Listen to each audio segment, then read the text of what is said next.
So our senior NBA insider Shams Charnia is joining us now as the Lakers prepare for their second game of the season. Shams, there was so much excitement here to finally see the first father-son duo play in the NBA. Now that that special moment has happened, what can you tell us about Bronny's plans for future development here? The Lakers play tonight. They play tomorrow against the Sacramento Kings. Then they go on a 5-game road trip that starts next week. And Bronny James will be on that trip. And that includes a momentous game, potentially, on Wednesday in Cleveland, a homecoming for LeBron James and Bronny James, and he will be on this trip. Could he play? We'll see. And then after that, I am told he will begin his shuttle from the NBA to the G League. He will be assigned to South Bay that week of November 7th when the G League season starts. And for him and Rich Paul, the big aspect of Bronny James throughout the pre-draft process was his development, and he was not afraid.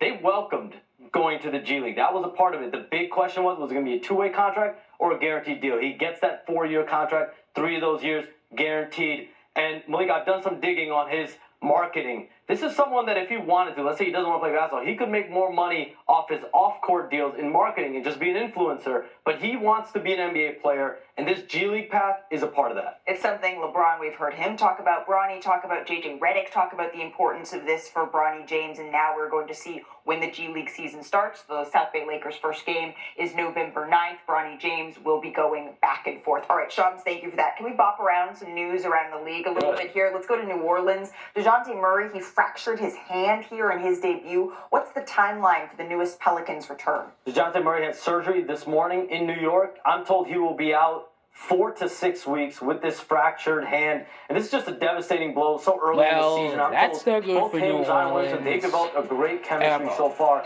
with the Pelicans in training camp early part of the season, but they're going to be without him. They won't be able to see this team whole until December range. But you look at DeJounte Murray, him and Nikola Jokic are the two NBA players last season that 1,500 points, 500 assists, and 100 steals. Yeah, and this is why this is such a huge pickup for the Pelicans as they're trying to sort of find their footing as Zion Williamson's career continues to unfold here. I want to hit you with one more if I could. Earlier this week, Shams, you reported that Rudy Gobert signed a 3-year, $110 million contract extension. What, though, is significant about how this happened? So this deal happened literally at tip-off. Rudy Gobert was warming up, and Tim Connolly, the Timberwolves president, and Gobert's agent, Boone and they negotiated this deal, got this deal done while he was in warm-ups.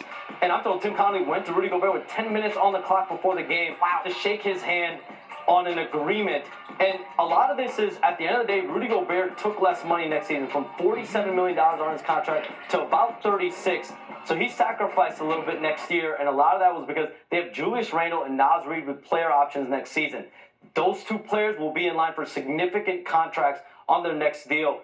And another part of this is Tim Connolly getting this deal done. He's been moving and shaking since he's been in Minnesota. He's the architect of the Denver Nuggets, now the architect of the Timberwolves. And he has an opt-out, I'm told, at the end of this season in his contract. And what looms over this Timberwolves season is the ownership battle between Mark Lowry, Alex Rodriguez, and Glenn Taylor. And that brings uncertainty with Tim Connolly's future, as well as everyone in the organization there on pins and needles for who will be the exact owner of the Timberwolves moving forward. Yeah, and that's not what the Timberwolves want right now. When they are looking at a team that has the ability to contend in the Western Conference, certainly they want to be focusing on that. Tim Connolly, as you said, the architect of the championship Denver Nuggets team, such a big piece of what they do in Minnesota. We actually have a heavyweight battle here between some Western Conference teams coming up tonight. Kevin Durant